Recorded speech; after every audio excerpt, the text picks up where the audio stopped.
Vatican City is hiding something. They managed to be one of the world's most powerful and influential countries in the world, all while being just a little speck about 100th of the size of Disney World. All of the country's citizens are employees of the Catholic Church's mysterious governmental organization, the Holy See, and the Pope serves as both the country's supreme ruler and a CEO to this Holy See. But the mystery of the Vatican doesn't end there. They are also incredibly wealthy, but no one's exactly sure why or how. From their estimated multi-billion-dollar net worth to their global influence thanks to the Catholic Church, the Vatican serves as the headquarters to one of the most secretive and wealthiest religions in the world. But how much money does the Vatican actually have, and how did they even make it in the first place? And more importantly, why are they so secretive about it? As we'll discover later, the answers to these questions involve a whole host of financial scandals and a secret billion-dollar fortune that not even Vatican officials know much about. But before we dive into the deep end of the Vatican's hush money, let's first go over the part of their finances they actually make public. Just like any organization, the Vatican has a series of different revenue streams they capitalize on and subsequently report to the public. And their most prominent public revenue stream is something they call Peter's Pence. Peter's Pence is an 8th century old term used to describe money received from donations by Catholics all around the world, given to the Pope on an annual basis. And this is no chump change either.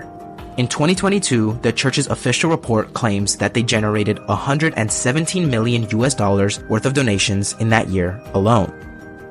From this $117 million, the donations are split amongst 4 different sources, with the lion's share coming from the church's diocese.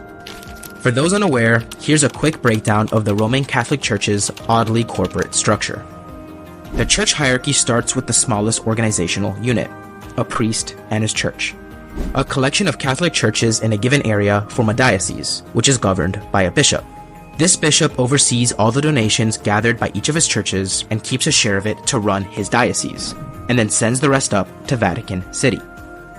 And since there are around 3,000 of these dioceses spread across the entire world, the church has built up a global network of sub-organizations sending them money on a consistent basis. For the year 2022, 63% of the donations from Peter's Pence, or roughly $74 million, came from their network of dioceses. Independent Catholic foundations made up the second highest share at 29%, and the 2 remaining sources came from wealthy private donors and religious orders, respectively. But this is just the beginning, as Vatican City itself generates revenue from more traditional stately ventures. Between the city itself, the many Vatican museums, and the historical and cultural wonders like the Sistine Chapel and St. Peter's Basilica, Vatican City also generates a lot of money from tourism.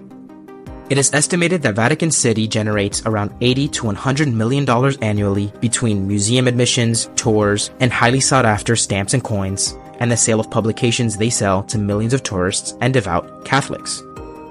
So between the revenue generated from donations and tourism alone, the Vatican is pulling an easy $200 to $300 million annually. And while this may sound like a lot of money, it is nowhere near their estimated $30 billion net worth.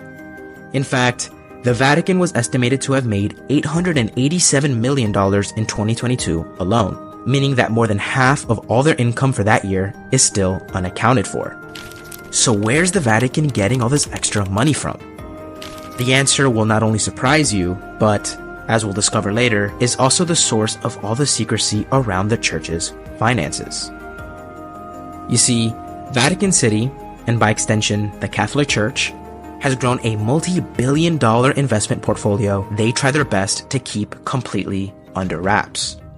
This huge portfolio has assets ranging from stocks and bonds to commercial real estate, and is managed by the Vatican's very own bank that, conveniently, has no branches and has been at the center of several financial scandals throughout recent years. The origin of this investment portfolio is actually extremely interesting and goes back centuries. You see, during the Byzantine Empire's decline in the 1400s, the Vatican tried to fill the power vacuum left in Italy by ruling over large portions of territory. Fast forward to the 1800s though, and the rising Kingdom of Italy started taking the territory from the Vatican and pushed them back into the little dot we know them as today. Needless to say, the Vatican wasn't thrilled by this, and it caused a growing mutual tension between them and Italy for decades. The tension grew so much that in 1878, a mob of Italians hijacked and stopped the funeral procession of a pope who had died and had been taken out of the Vatican to be buried in Italy.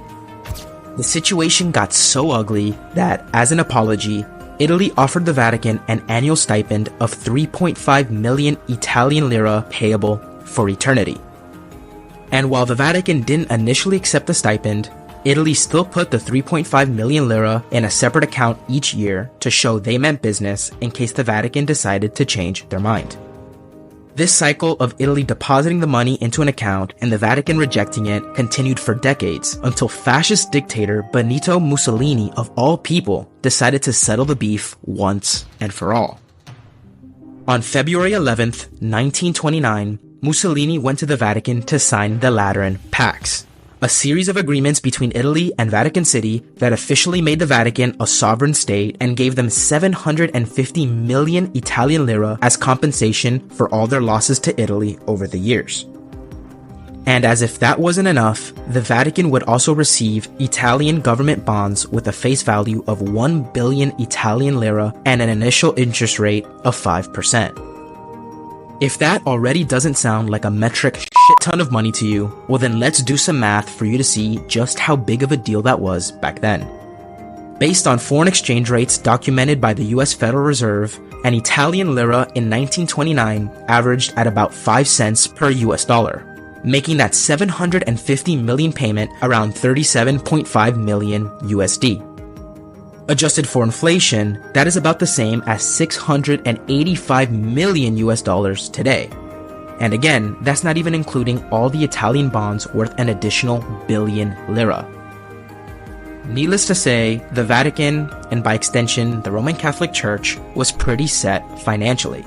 The only problem they had now was how to manage it all. And this is where things start to get shrouded in mystery. The Pope of the time enlisted the help of a powerful and expert banker, Dr. Bernardino Nogara, to handle the management of this newfound money and to invest it as necessary.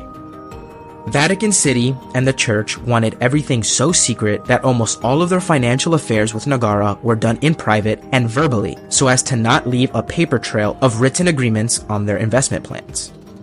In the decades in which Nogara managed the portfolio, the Vatican intermingled funds with other financial needs, never kept any records, and did not audit their figures once. This created a tangled web of finances that would be impossible to truly figure out, even if we had all the records available. Nonetheless, it is estimated that Nogara grew the investment portfolio by 20x over the first 10 years under management, making the value of the fund around 14 billion US dollars in today's money by the 1930s. The Vatican's wealth had grown so large that The Economist once estimated that 10 to 15% of the Italian stock market could be in the hands of the church. And while this is all great, relevant information that sheds light on the true wealth the Vatican has been hiding from us, it still doesn't answer the question of why they try so hard to keep it hidden. And the answer to that question lies amidst an array of financial scandals and a pretty devious strategy the church uses to ensure their revenue stays high. Despite their best efforts, it is no secret that the Vatican has been subject to a host of financial scandals throughout the years.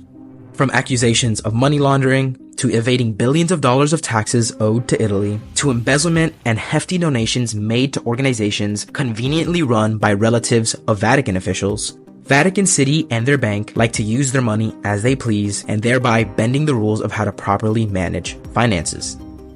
From this perspective then, it is rather obvious why Vatican City Bank is so secretive with their money.